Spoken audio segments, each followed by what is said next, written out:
Okay, I'm going to talk about the title of my talk, actually. So it was going to be peer-to-peer meditation, kind of this idea of how we all kind of elevate each other, and I'm going to integrate that in. But then I saw this title in the actual program, which is also very related to the stuff that I can talk about. So I'm going to do a little bit of both. We're going to merge these two things together. And basically, my intent is to talk about the intersection of healing, AI, and Web3, and a little bit about how I've started to explore mapping the human psyche with this technology. But really, at the heart of this, even though we're going through a pretty incredible technical revolution, my core belief is that really the most effective way to do this work is in community and with each other. So we will be doing some self-reflection, a little bit of meditation in the middle, and we'll do some talking to each other. So it's going to be a mix of each of these little pieces. Sound good? Everyone cool with this as a title, even though maybe it wasn't exactly what you were expecting? And it's certainly not elliptical curves. Okay. So a little bit about me. I figured that's a good place to start, of how I got here talking about these topics in any sort of authoritative way. A lot of it is mostly through my own life experience. So when I was really, I kind of always had these two paths, and maybe a lot of you guys can connect with this, right? A deep professional connection to, cutting edge technology, and we're all in this room, so I know you all can relate to that. And kind of simultaneously was going through pretty gnarly healing processes myself. When I was 14, I nearly died, and that was at the hands of like a chronic illness, but also deeply psychological, had a lot of, mental and emotional things connected. It took me about 10 years to like fully heal from that while I was building up kind of a professional portfolio.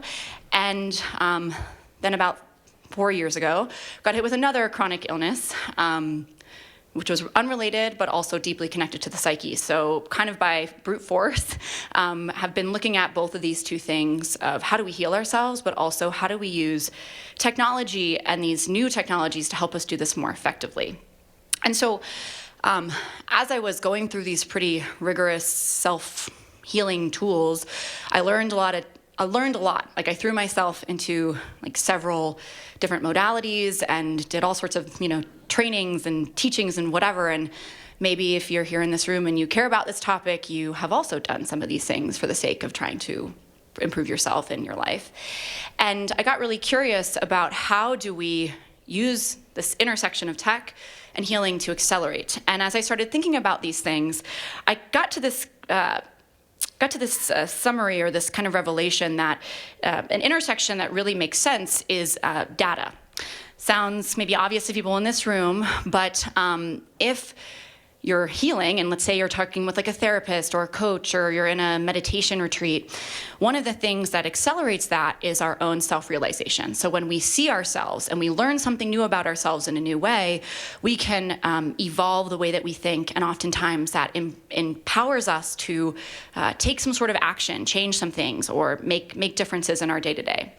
And what that really boils down to is capturing the right amount of data so that we can see ourselves most effectively. And any good coach or therapist is kind of like housing this data, right? Is like tracking your psyche itself. So what if we actually could combine these two things, the technology that's, helping put that data back in our own hands with things like blockchain and things like AI that can accelerate that data capture. And essentially started a project to basically, if you guys are familiar with the Fusaka upgrade that just happened, there's this kind of concept of PeerDOS, which is basically taking like a snapshot of the larger, whole blockchain to assess it. That's kind of what we were doing, is like trying to get enough data to hit a critical mass where you can start to understand your own traumas and how those affect your day-to-day lives, so that you can actually start to use that data effectively and in like your pocket through like an AI bot to learn more about yourself and heal. And we did this in pretty gnarly circumstances. So we worked with, this is a project that I did with two other colleagues of mine, and we worked with chronically ill folks. We've spent a lot of time with cancer patients, and basically we use these tools to map the human psyche. And the intent was always to utilize all this data to help pattern match people to other people's experience. So when we talk about this idea of like peer-to-peer connection, using other people's experiences was actually the critical linchpin in making sure that people could effectively collapse those patterns and make themselves better faster. So I thought today, we have this concept of like, yes, Web3 and AI can help scale these things and help make them more accessible to people. But again, like I mentioned, at the core of this is really about our own self-realization, our own data capture, and our connection to each other. So I thought I would actually take the data process, the data capture process that we piloted and used in all these circumstances with those like thousands of patients and people, and apply that here in this room so we could all experience what that feels like to go into the Psyche, capture data, and then have an objective and collaborative community review of kind of what we uncover and see, what we can actually help elevate and heal and connect with in this room right here with AI or without it. And so there's two things before we go into this exercise that we learned. So we talked with all these people, did my own self-experiments as well, and realized that the things that accelerate the quality of data that you can get on your own psyche to create this little version of your mind to heal is one, getting into meditative states, because when you're in meditative states, essentially, you can permeate between, your conscious reality and your unconscious reality, and it can help you see things more clearly and more completely. So we're gonna get into a meditative state in a minute to get the most out of the Psyche data we're gonna capture. And the second thing, this is really important, is our connection to community. So remember when I was mentioning that AI tool that was pattern matching, it was using other people's experiences and other people's data to pattern match against new patients that would come in to help them accelerate their own patterns and see themselves more effectively. So if we all work together and share what we've gone through, it actually collapses the timeline. So in my own journey, I went from 10 years to 3 years of healing, condense that down by 7 years. But with these tools and with each other, we can actually make that, I believe, even shorter. Like someone could move through a chronic illness fully, completely in maybe less than a year if they have these tools. That's my fun dream, we'll see. So meditative states and community support. So we're taking all these learnings and we're gonna apply them here together, now that our brain kind of understands why we're doing that. Okay, so you guys ready to do a little internal meditation? I know it's really tempting to look at our phones and look at our technologies. I've definitely been in the audience on the other side of this exact thing, but you're here, you chose to listen to this session, and so I'm gonna gently invite you to join with everyone else who's gonna close their eyes and take a minute to reflect. So, when you're ready, I'm just gonna invite everyone to close your eyes and your laptops and your phones. And, I love the light turned down, that was perfect. I'll just invite you to take a deep breath in and a deep breath out. I know some of you guys were in Tai Chi, so maybe that's continuing here. And you're just gonna repeat that a handful of times. So in through the nose and out through the mouth. Just kind of scanning the body, noticing how your shoulders feel. Maybe you relax them down the back or give them a little shake.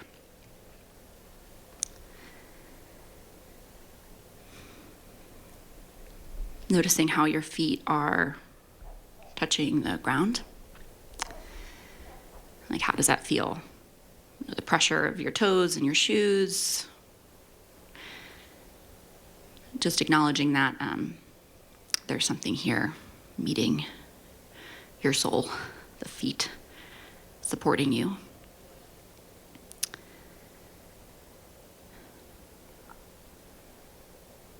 And just take another breath in and out.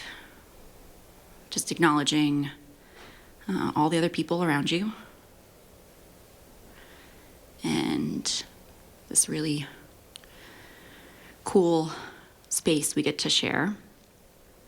And I'm just gonna encourage you all to come to mind with one thing you're feeling really grateful for today. could be really small, like just this next breath, or, the opportunity to be in a beautiful space.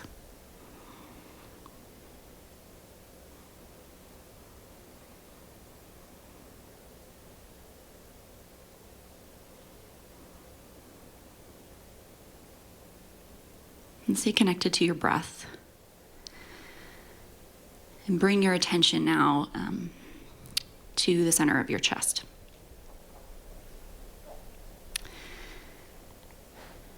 And just remember, like, you're in a pretty contained space. There might be people that gently come in and out, but you're pretty contained here, It's pretty safe. And I'm going to invite you now to bring to mind, in this space that is really contained and safe, something over the past, let's say, 2 to 3 weeks where you felt activated. Maybe it was an argument with a friend or a partner. Maybe it was some work stress. Doesn't really matter what it is, but just connecting to an experience, typically bigger, we remember more, but small moments are fine too. I just want you to yourself, in your own mind, just kind of play out what happened.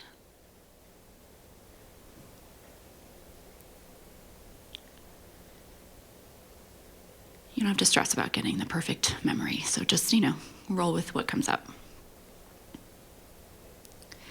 And try to get pretty unfiltered in your mind of, like, what the conflict or what the challenge or what the emotion was. To the point where maybe you start to feel like you're slightly back in it.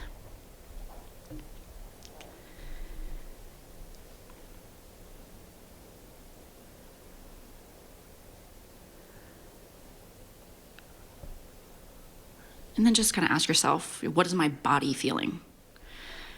So am I feeling, heaviness in my chest, or my shoulders raising, my jaw clenching? Maybe I'm feeling the urge to, like, fidget. Just kind of take a mental note of how the physical body feels.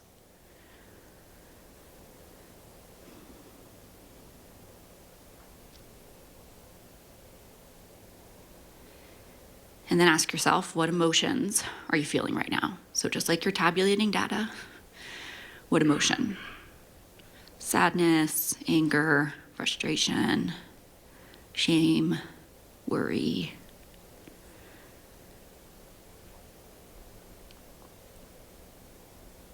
And just take another deep breath there.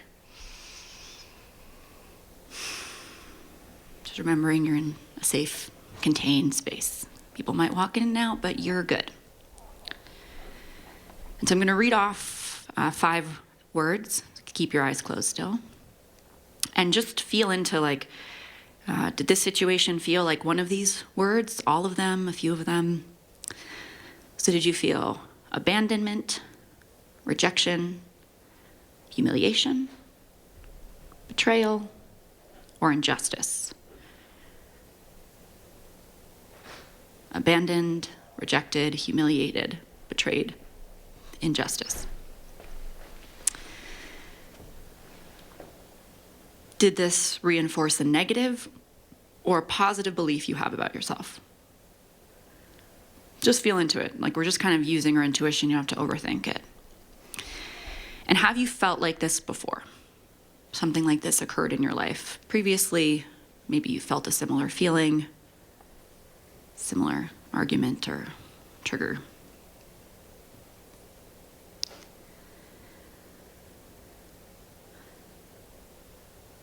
And just take about 3 more breaths here. Inhale through the nose.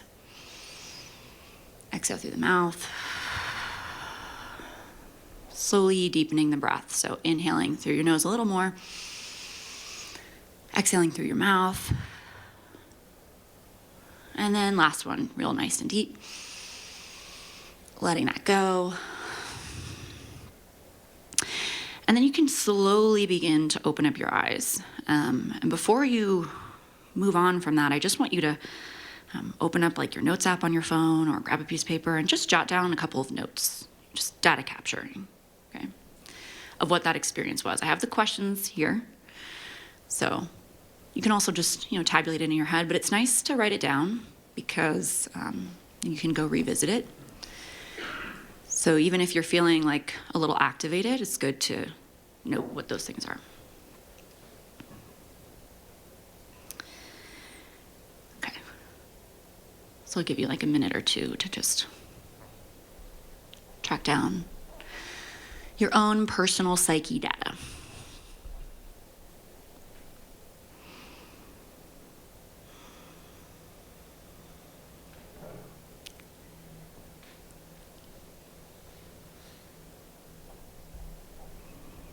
And if you're feeling like it brought up something, that's good. We're going to continue with this kind of feeling.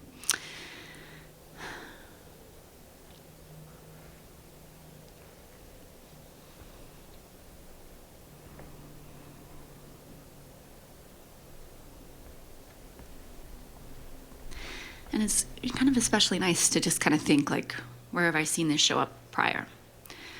So you can keep tabulating and writing things down. I'm going to give a couple of words of thought, and then we're going to maybe turn the lights up in a second. When we think about going into our emotional state through meditation or meditative practices, what it means is, like I said, we get more access to this emotional and psychological data.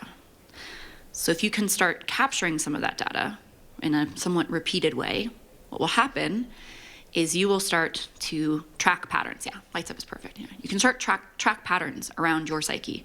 You'll start to notice if there's a thread between, an argument you had with a colleague and, a thing that happened when you were a kid. And when you start to realize these things through data capture, diligent data capture, you can start to, again, come into realization. But those things, like I mentioned, get shortened and condensed and accelerated when we can talk with each other and reflect on each other's experience. So I know everyone absolutely does not love this, but we're going to do it anyways, because that's why we're here and we're gathered, and why not? I'm going to invite you guys to turn to the person next to you. I know everyone's like, oh God, it's the morning, but really, genuinely try it, And you don't have to go deep into anything, but give like a high level of just like how that was for you, if there's any revelation you had. You might not know the person next to you, or you might. So find the person next to you and just have like a really quick, like 5-minute or less conversation about that.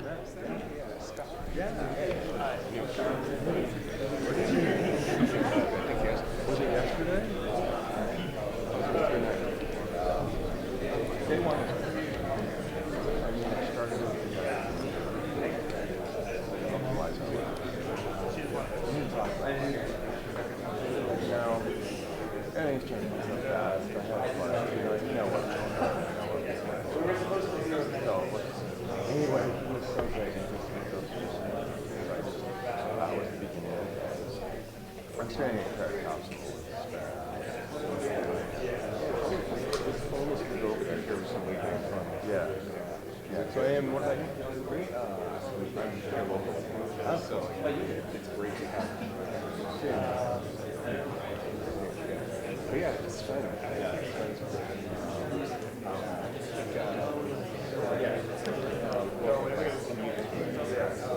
Driving in from more senior take this to the park range like a back road. Oh, it's gorgeous. Yesterday was fun. For a long while, I felt kind of distance from more difficult, and now it's almost entirely at home, and I don't go to conferences. It's like, oh yeah, here's the energy, here's the spot. Right. I'm missing some of that energy around those who have similar interests.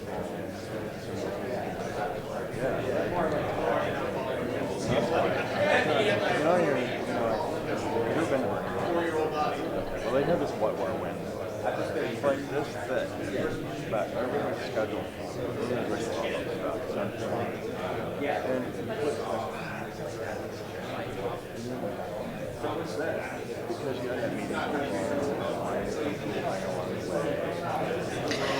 Okay, so you're gonna take another minute just chatting.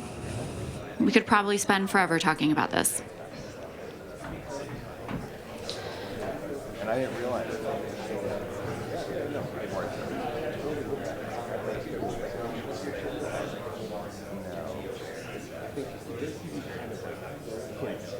Where is the right kind of teacher?